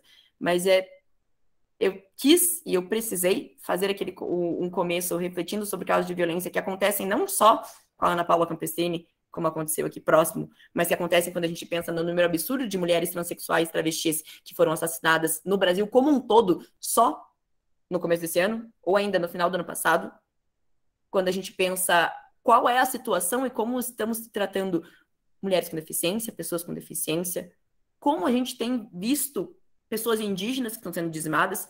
Então, repensar todos os outros grupos, sejam eles nossos ou não, nós pertencendo a eles ou não, repensar esse papel social, ele é o que eu gosto de pensar como não só uma defesa de direitos humanos, mas uma atuação cidadã, uma atuação de democracia, mas principalmente um dever da advocacia. É um dever nosso e é um dever que demanda estudo, demanda conhecimento, demanda articulações e demanda espaço como esse. E por isso, o final da minha fala vai ser um agradecimento e uma parabenização a todo mundo que está aqui, se dispôs a abrir por parte do seu tempo para ouvir, para estar presente, para aprender de alguma forma. Eu espero também aprender com vocês. Eu juro que eu vou assistir o vídeo assim que tudo acabar. Eu vou fazer um replay, assim, vai ser um meio déjà vu. Mas espaços como esse tendem a transformar e criar ambientes mais férteis para que pequenas sementes possam florescer, para que a gente consiga levar isso além e também fazer o nosso papel.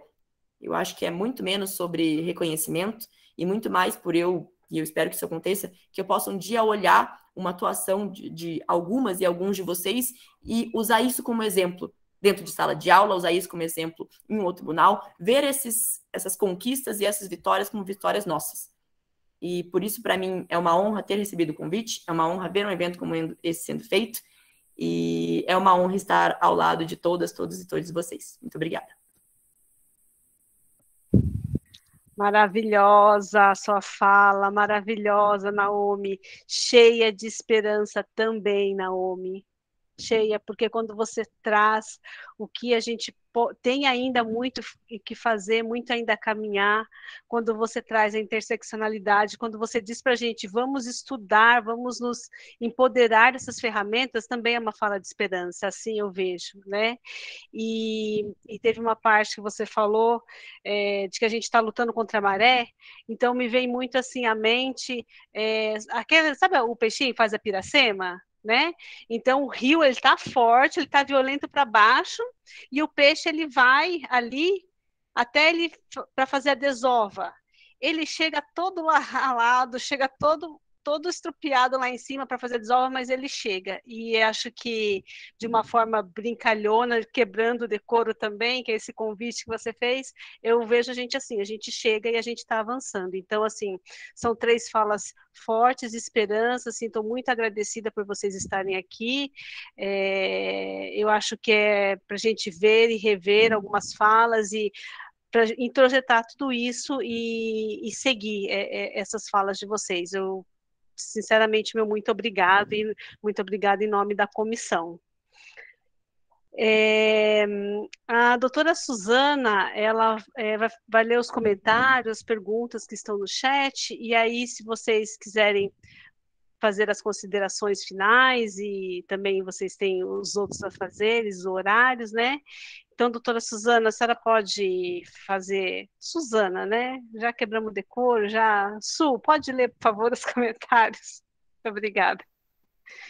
Em primeiro lugar, rapidamente, eu queria agradecer às 3 palestrantes o brilhantismo das 3 exposições, a doutora Melissa, trazendo os 4 ciclos de opressão, né? o do afeto, do acesso à educação, da empregabilidade e da negação da dignidade humana, e também falando muito da questão da exclusão através do estigma, da discriminação, do preconceito. Foi uma fala muito forte, muito contundente, e a questão da pluralidade, eu adorei o termo pluralidade de mulheridades, muito interessante. A doutora Fernanda Nigro, que nos trouxe as políticas públicas maravilhosas, que nos traz esperança. Há muito que melhorar, muito que conquistar, mas temos avançado bastante, isso é muito importante. E não menos brilhante a fala final da Naomi Helena, que nos trouxe o caso infeliz da Ana Paula, né, um caso de violência absurdo, e que me fez lembrar da palestra até da doutora Artemira, que trouxe a questão que, além da violência física, sexual, psicológica, patrimonial, existe uma violência existencial, porque toda essa violência tira da mulher a possibilidade de existência, né? E então gostaria de agradecer e vou passar aqui a ler os comentários. Eu vou fazer um apanhado geral, porque são comentários, não são perguntas específicas, aí depois vocês podem comentar. A Mariana Carvalho escreveu que me lembrou da atriz que está participando do programa Big Brother, onde constantemente seu pronome não é respeitado, mesmo tendo tatuado na testa, da quebrada, né, que ela está falando. Descendo aqui, agradecimentos, obrigado por compartilhar essas experiências lindas. A doutora Melissa fala, temos cenários melhorando, melhores com interseccionalidades, né? Que foi depois a fala da doutora Naomi. Temos diversas empresas fazendo esforços de capacitação, essa corresponsabilidade. E complementa que vai além dos CPFs, precisa abranger CNPJs. O Jean-Pierre Amaral fala que, infelizmente, o atual presidente da República não ajuda muito. O Frank diz que não ajuda, só atrapalha. A doutora Melissa fala, precisa explorar as bases da diversidade, não basta somente incluir.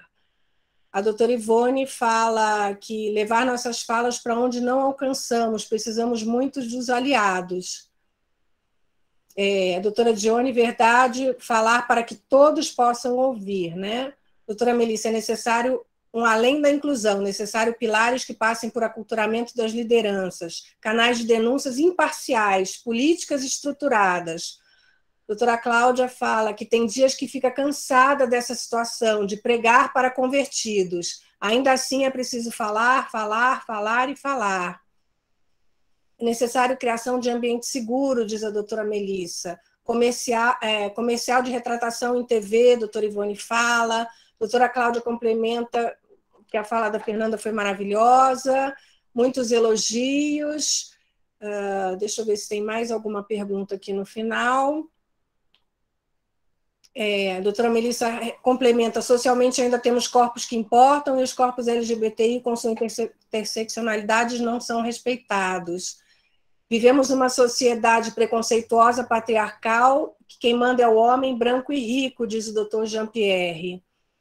Doutora Fernanda Bruzzi, doutora Ivone Suzana, desculpe o momento, mas não sei quem perguntar. Enviei minha inscrição, isso é uma questão administrativa.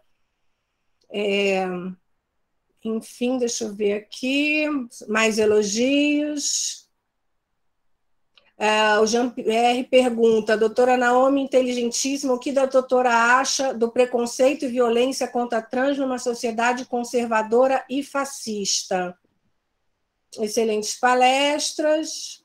Enfim, foram esses os comentários e gostaria de passar a palavra para as palestrantes, quem quiser responder, comentar. Eu vou começar respondendo porque a pergunta foi direcionada a mim, mas também fazendo o uso correto do meu local de fala, que eu, por favor, seja complementada pelas minhas colegas. Eu acho que dar um destaque e pensar na violência sofrida por pessoas transexuais, travestis, na sociedade em que vivemos, ela é um dever das pessoas cis.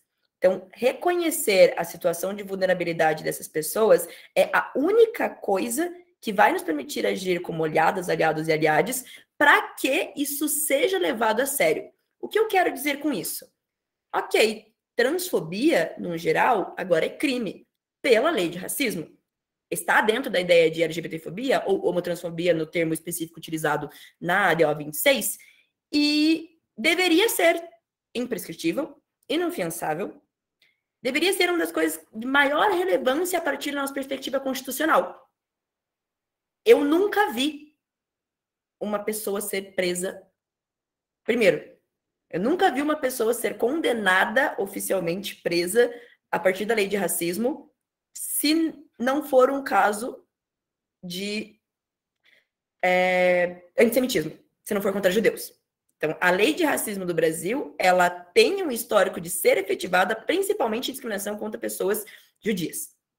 Estou falando que isso não deve acontecer? Não, gente, pelo amor de Deus. Estou apenas estabelecendo um padrão cultural e perspectiva da estrutura de como a nossa lei e o nosso sistema de justiça funciona.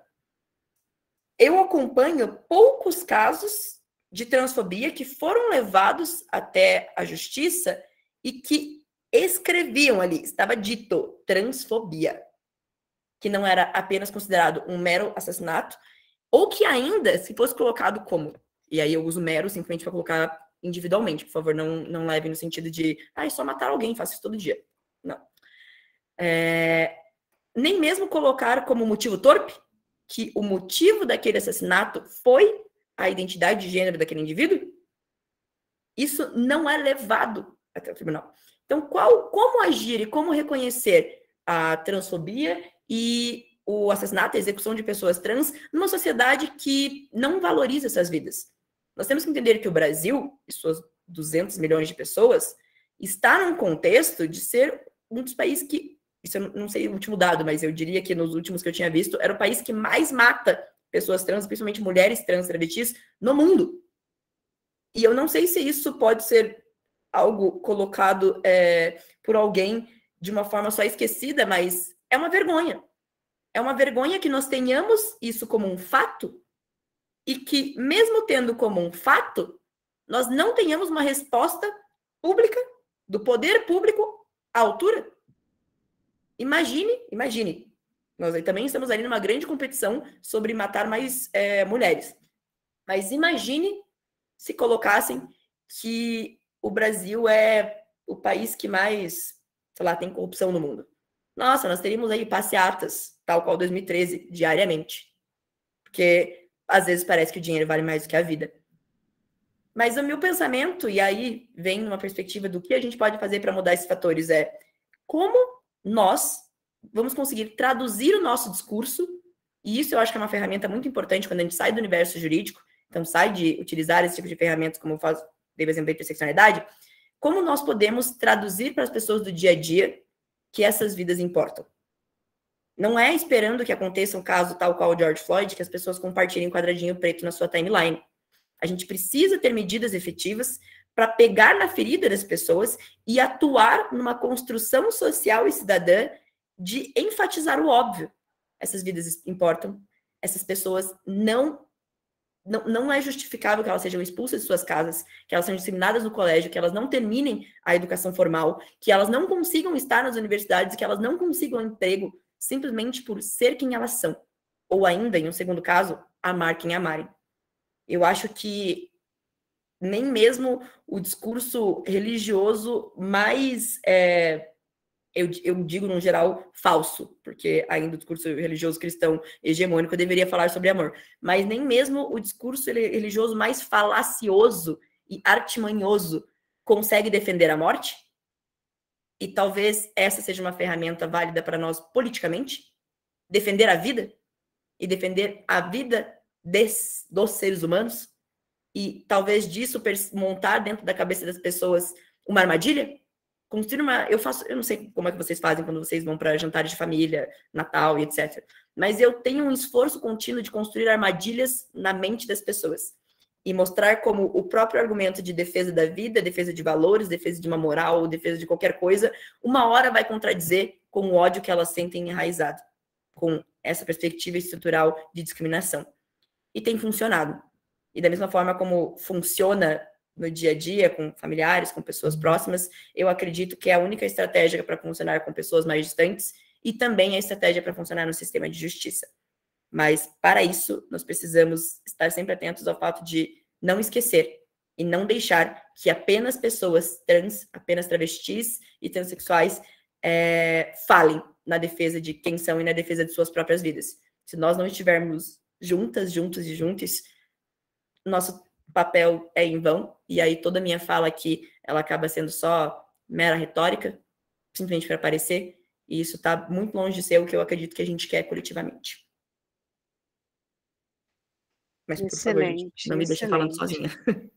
Excelente, doutora Fernanda, doutora Naomi, desculpa. Doutora Fernanda, doutora Melissa, querem fazer suas considerações? Eu quero... Quem vai primeiro? Vai, Mê, depois vou eu. Nossa, primeiro, eu sou um reloginho. Eu estava realmente programada para ficar até 7h30. Então, eu já estou num outro compromisso, né? Então, agradecer a oportunidade aí da OAB Santo Amaro.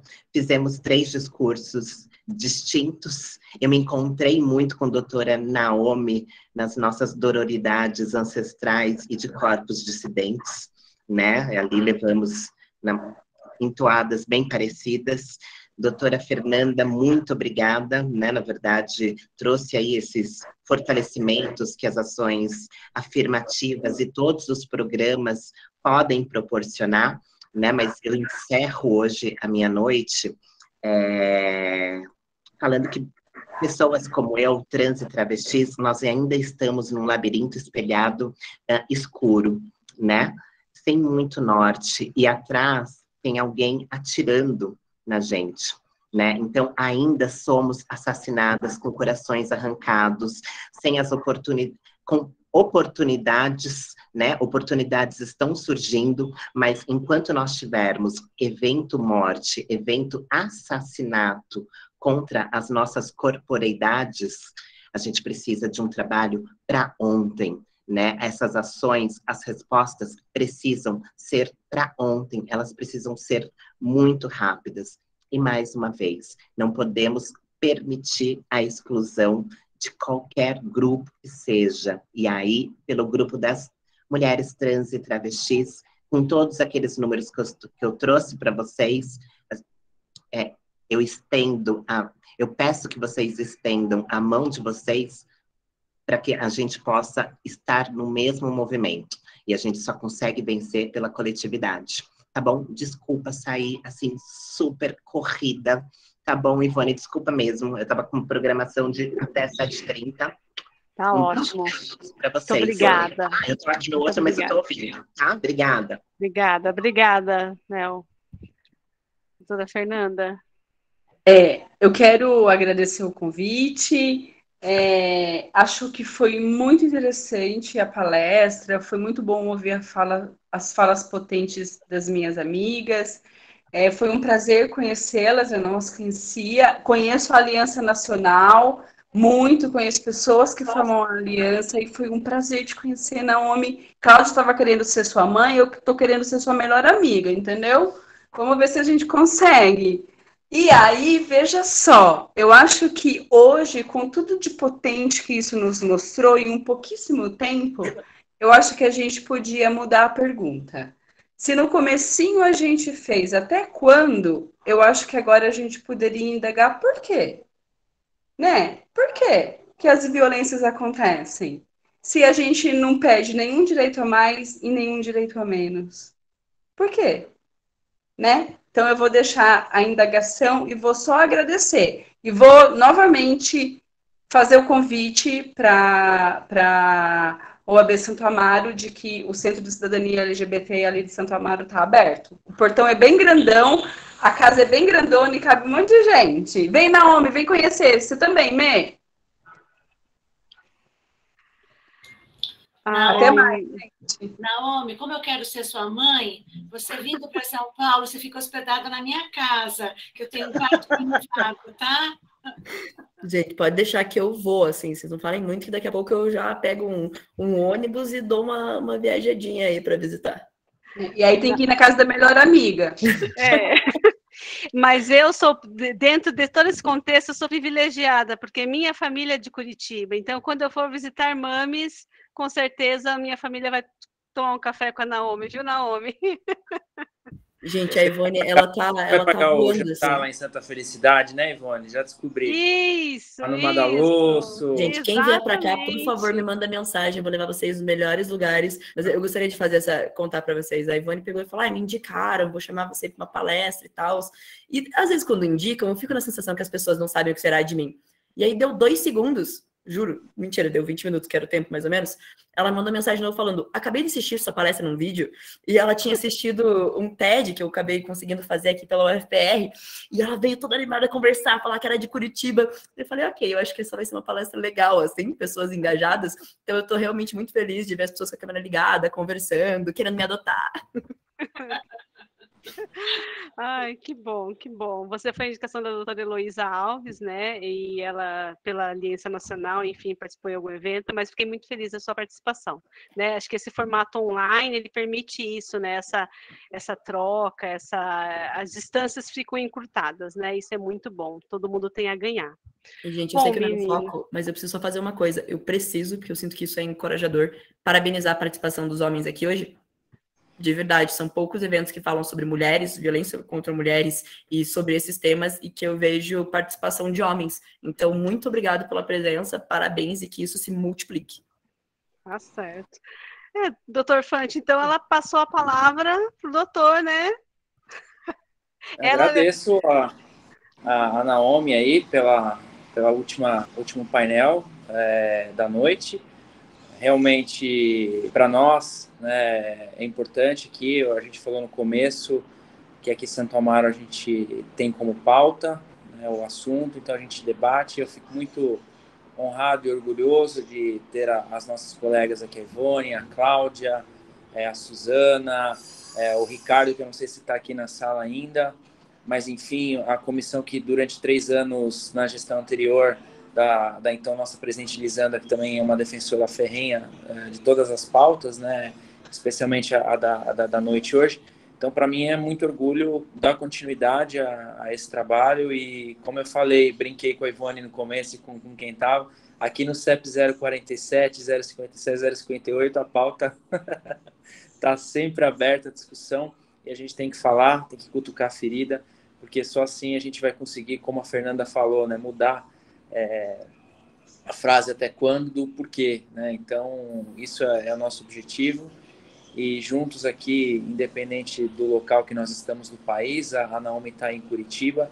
A Ivone falou realmente que esse formato digital possibilita, né? Talvez esse encontro no presencial fosse muito mais difícil de fazer, mas a tecnologia, apesar de tudo que aconteceu durante a pandemia, uma coisa que ela acabou nos trazendo foi essa possibilidade de nos reinventarmos e trazermos as discussões. Também revelou muita coisa com relação à violência contra as mulheres LGBTI, coisas que estavam ali obscuras ou camufladas ou ocultas, e a pandemia acabou revelando, tirando um pouco do véu em cima dessas violências que ocorrem, né? E também a tecnologia, graças a Deus, também nos traz benefícios, e através de um grupo de WhatsApp, mais um demagogo caiu, né? Ele fez ali comentários contra a mulher, discriminatórios, né? Porque eu falei agora há pouco na comissão de prerrogativas, ele discriminou a mulher brasileira, né? Porque quando ele diz que na fila das refugiadas, nenhuma balada no Brasil teriam mulheres tão bonitas, ele discriminou, porque não existem, existem obviamente, mas as mulheres brasileiras são lindas justamente por causa dessa nossa diversidade, né? Da nossa cultura, da nossa mistura de raças, misturas de pessoas de todos os lugares. Curitiba tem muitas pessoas oriundas da Europa, nós temos São Paulo, pessoas que vêm do Nordeste, do Norte, enfim, isso é a riqueza do povo brasileiro, e especialmente como a gente está falando de mulher, da nossa mulher brasileira. Então, uma fala totalmente infeliz. Não adianta vir pedir desculpa, porque eu acho que pedir desculpa é muito simples e é muito fácil. E se de fato esse cidadão tivesse um mínimo, se fosse homem, né?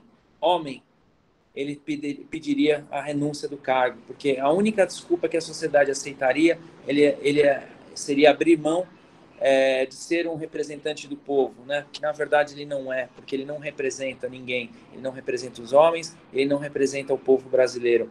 Então, a tecnologia nos permitiu derrubar as máscaras, né? A gente está falando muito da queda das máscaras, eu pensei nele, né? Ontem o nosso governador aqui em São Paulo desobrigou o uso das máscaras, então a máscara dele caiu, né? Caiu antes, inclusive, do anúncio do governador de São Paulo.